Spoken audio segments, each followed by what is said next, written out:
Another day, another vlog tayo dito guys sa ating Bobber 650. Ayan, magpapalit tayo ng rear tire kasi medyo upod na. Ayan o. So, mahirap pala siya tanggalin kasi bumabangga yung caliper dito oh.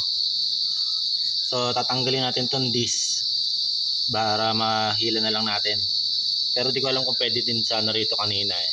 Pero dito na lang kasi natanggal ko naman ito. Balikan ko kayo guys after natin matanggal yung sa disc.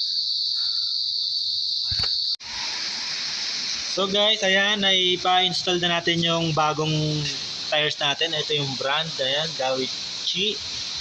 Okay, ayan. So, sasalpak natin ulit. Linisan lang natin tong tong loob. Mahirap kasi pasok yung ito niya.